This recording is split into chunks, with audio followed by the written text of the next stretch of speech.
ರೈತರಿಗೆ ಭರ್ಜರಿ good news. ಹೌದು, ಬೆಳೆ ವಿಮೆ ಪರಿಹಾರ ಹಣ ಜಮಾ ಆಗಿದೆ. ಹೌದು, ಸುಮಾರು 20 ಕೋಟಿ ಹಣ ರೈತನ ಬ್ಯಾಂಕಿನ ಅಕೌಂಟ್ಗೆ ಜಮಾ ಆಗಿರುವಂತದ್ದು. ಹೌದು, ಇಲ್ಲಿ ಯಾವೆಲ್ಲ ರೈತರು ತಮ್ಮ ಬೆಳೆಗಳಿಗೆ ಬೆಳೆ ವಿಮೆಯನ್ನು ಮಾಡಿಸಿಕೊಂಡಿದ್ದರೋ ಅಂತ ರೈತರ ಬ್ಯಾಂಕಿನ ಅಕೌಂಟ್ಗೆ ಕೇಂದ್ರ ಸರ್ಕಾರದಿಂದ ಬೆಳೆ ವಿಮೆ ಪರಿಹಾರ ಹಣ ಜಮಾ ಆಗಿರುವಂತದ್ದು. ಅನೇಕ ಬೆಳೆಗಳಿಗೆ ಬೆಳೆ ವಿಮೆಯನ್ನು ಮಾಡಿಸಿಕೊಂಡಿರುವ ರೈತನ ಬ್ಯಾಂಕಿನ ಅಕೌಂಟ್ಗೆ ಕೊನೆಗೂ ಈಗ ಕೇಂದ್ರ ಸರ್ಕಾರದಿಂದ ಬೆಳೆ ವಿಮೆ ಟೋಟಲ್ ಆಗಿ 20 ಕೋಟಿ ಹಣ ಜಮಾ ಆಗಿರುವಂತದ್ದು. ಸೊ ಇಲ್ಲಿ ಒಂದು ವೇಳೆ ನಿಮ್ಮ ಬ್ಯಾಂಕ್ ಖಾತೆಗೆ ಬೆಳೆ ವಿಮೆ ಪರಿಹಾರ ಹಣ ಬಂದಿಲ್ಲ ಅಂದ್ರೆ ಚೆಕ್ ಮಾಡಬಹುದು. ತುಂಬಾ ಸುಲಭವಾಗಿ ನಿಮ್ಮ ಮೊಬೈಲ್ ಮೂಲಕವೇ ಎಷ್ಟು ಹಣ ಬಂದಿದೆ, ಯಾವ ಡೇಟ್ಗೆ ಜಮಾ ಆಗಿದೆ, ಯಾವ ಬ್ಯಾಂಕಿನ ಅಕೌಂಟ್ಗೆ ಜಮಾ ಆಗಿದೆ. ಸೊ ಒಂದು ವೇಳೆ ಜಮಾ ಆಗಿಲ್ಲ ಅಂದ್ರೆ ಏನಕ್ಕೆ ಜಮಾ ಆಗಿಲ್ಲ ಅಂತ ಕಂಪ್ಲೀಟ್ ಮಾಹಿತಿ ನೀವು ಚೆಕ್ ಮಾಡಬಹುದು. ಹಾಗೇನೆ ಇಲ್ಲಿ ಎಲ್ಲ ಬೆಳೆಗಳಿಗೂ ಹಣ ಜಮಾ ಆಗಿಲ್ಲ, ಕೆಲವೊಂದು ಬೆಳೆಗಳಿಗೆ ಮಾತ್ರ ಹಣ ಜಮಾ ಆಗಿರುವಂತದ್ದು. ಸೊ ಇಲ್ಲಿ ಯಾವೆಲ್ಲ ಬೆಳೆಗಳಿಗೆ ಎಷ್ಟು ಹಣ ಜಮಾ ಆಗಿದೆ, ಯಾವ ಡೇಟ್ಗೆ ಜಮಾ ಆಗಿದೆ ಅಂತ ನಾನು ಆಲ್ರೆಡಿ ವಿಡಿಯೋ ಮಾಡಿದ್ದೀನಿ. ವಿಡಿಯೋದ ಲಿಂಕ್ ಬೇಕಾದ್ರೆ ಬಾಟಮ್ ಅಲ್ಲಿ ಕೊಟ್ಟಿರ್ತೀನಿ. ಅದ್ರ ಮೇಲೆ ಕ್ಲಿಕ್ ಮಾಡಿಕೊಂಡು ಯಾವ ಡೇಟ್ಗೆ ಜಮಾ ಆಗಿದೆ, ಯಾವ ಬೆಳೆಗಳಿಗೆ ಜಮಾ ಆಗಿದೆ, ಯಾವ್ಯಾವ ಜಿಲ್ಲೆಗಳಿಗೆ ಎಷ್ಟು ಹಣ ಜಮಾ ಆಗಿದೆ ಅಂತ ನಾನು ಆಲ್ರೆಡಿ ವಿಡಿಯೋ ಮಾಡಿದ್ದೀನಿ. ಲಿಂಕ್ ಬೇಕಾದ್ರೆ ಬಾಟಮ್ ಅಲ್ಲಿ ಕೊಟ್ಟಿರ್ತೀನಿ. ಲಿಂಕ್ ಮೇಲೆ ಕ್ಲಿಕ್ ಮಾಡಿದಾಗ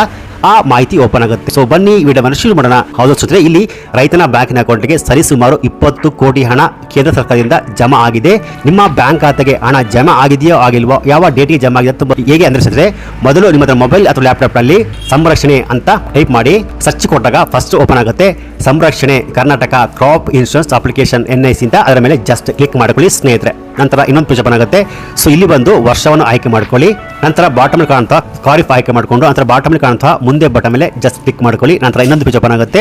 ಸೊ ಇಲ್ಲಿ ಬಂದು ಬಾಟಮ್ ಅಲ್ಲಿ ಕಾಣುವಂತಹ ಚೆಕ್ ಸ್ಟೇಟಸ್ ಅಂತ ಅಲ್ಲಿ ಜಸ್ಟ್ ಕ್ಲಿಕ್ ಮಾಡ್ಕೊಳ್ಳಿ ಸ್ನೇಹಿತರೆ. ನಂತರ ಇಲ್ಲಿ ರೈತನ ಪ್ರಪೋಸಲ್ ನಂಬರ್ ಅಥವಾ ಮೊಬೈಲ್ ನಂಬರ್ನ ಎಂಟ್ರಿ ಮಾಡ್ಕೊಳ್ಳಿ. ಅಂದ್ರೆ ನೀವು RTC ಅಥವಾ ಕ್ರಾಪ್ ಇನ್ಶೂರೆನ್ಸ್ಗೆ ನೀವು ಬೆಳೆ ವಿಮೆಯನ್ನು ಮಾಡಿಸುವಾಗ ಯಾವ ನಂಬರ್ನ ಕೊಟ್ಟಿರ್ತೀರೋ ಅಥವಾ ನಿಮ್ಮ ಆಧಾರ್ ಕಾರ್ಡ್ ಲಿಂಕ್ ಆಗಿರುವಂತ ಮೊಬೈಲ್ ನಂಬರ್ನ ಎಂಟ್ರಿ ಮಾಡ್ಕೊಳ್ಳಿ ಅಥವಾ ಅಪ್ಲಿಕೇಶನ್ ನಂಬರ್ನ ಎಂಟ್ರಿ ಮಾಡ್ಕೊಳ್ಳಿ. ಅಂದ್ರೆ ಬಾಟಮ್ ಅಲ್ಲಿ ಕಾಣುತ್ತಾ. ಸೊ ನಾನು ಇವಾಗ ಮೊಬೈಲ್ ನಂಬರ್ನ ಎಂಟ್ರಿ ಮಾಡಿಕೊಂಡು ಅಂದ್ರೆ ಬಾಟಮ್ ಅಲ್ಲಿ ಕಾಣುವಂತಹ ಕ್ಯಾಪ್ಷನ್ ನಂಬರ್ನ ಎಂಟ್ರಿ ಮಾಡಿಕೊಂಡು ಪಕ್ಕದಲ್ಲಿ ಬರುವಂತಹ ಸರ್ಚ್ ಬಟನ್ ಮೇಲೆ ಕ್ಲಿಕ್ ಮಾಡಿದಾಗ ನಿಮ್ಮ ಪ್ರತಿಯೊಂದು ಮಾಹಿತಿಗಳು ಓಪನ್ ಆಗುತ್ತೆ. ಅಂದ್ರೆ ನೀವು ಬೆಳೆ ವಿಮೆ ಯಾವ ಬೆಳೆಗಳಿಗೆ ಬೆಳೆ ವಿಮೆ ಮಾಡಿಸಿದಿರೋ ಆ ಬೆಳೆಗೆ ಬೆಳೆ ವಿಮೆ ಎಷ್ಟು ಹಣ ಜಮಾ ಆಗಿದೆ, ಯಾವ ಬ್ಯಾಂಕಿನ ಅಕೌಂಟ್ಗೆ ಜಮಾ ಆಗಿದೆ, ಬ್ಯಾಂಕಿನ ಮ್ಯಾನೇಜರು ನಿಮ್ಮ ಅಪ್ಲಿಕೇಶನ್ ಅನ್ನು ಪಾಸ್ ಮಾಡಿದರೋ ಅಥವಾ ರಿಜೆಕ್ಟ್ ಮಾಡಿದರೆ ಏನಕ್ಕೆ ಮಾಡಿದರೆ, ಹಾಗೆಯೇ ಒಂದು ವೇಳೆ ನಿಮ್ಮ ಬ್ಯಾಂಕಿನ ಅಕೌಂಟ್ಗೆ ಹಣ ಜಮಾ ಆಗಿದ್ರೆ ಯಾವ ಡೇಟ್ಗೆ ಜಮಾ ಆಗಿದೆ, ಯಾವ ಬ್ಯಾಂಕಿನ ಅಕೌಂಟ್ಗೆ ಜಮಾ ಆಗಿದೆ, ಯಾವ ಬೆಳೆಗೆ ಹಣ ಜಮಾ ಆಗಿದೆ, ಎಷ್ಟು ಹಣ ಜಮಾ ಆಗಿದೆ ಎನ್ನುವ ಕಂಪ್ಲೀಟ್ ಮಾಹಿತಿ ಸ್ಟೇಟಸ್ನ ಈ ವೆಬ್ಸೈಟ್ ಮೂಲಕವೇ ಪ್ರತಿಯೊಬ್ಬ ರೈತ ಕೂಡ ತುಂಬಾ ಸುಲಭವಾಗಿ ಉಚಿತವಾಗಿ ಚೆಕ್ ಮಾಡಬಹುದು. ಸೊ ಈ ಮಾಹಿತಿ ಬೆಳೆ ವಿಮೆ ಪರಿಹಾರ ಹಣ ಬಂದಿಲ್ಲ ಅಂತ ಇದ್ದವರಿಗೆ ಗುಡ್ ನ್ಯೂಸ್ ಅಂತ ಹೇಳಬಹುದು. ಯಾಕೆಂದ್ರೆ ತುಂಬಾ ಸುಲಭವಾಗಿ ನೀವು ಚೆಕ್ ಮಾಡಬಹುದು. ಇದಕ್ಕೆ ನೀವು ಯಾವುದೇ ಬ್ಯಾಂಕಿಗೆ ಅಥವಾ ಪೋಸ್ಟ್ ಆಫೀಸ್ಗೆ ಹೋಗುವ ಅವಶ್ಯಕತೆ ಇಲ್ಲ.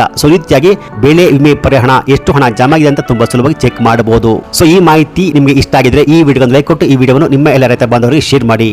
Thanks for watching.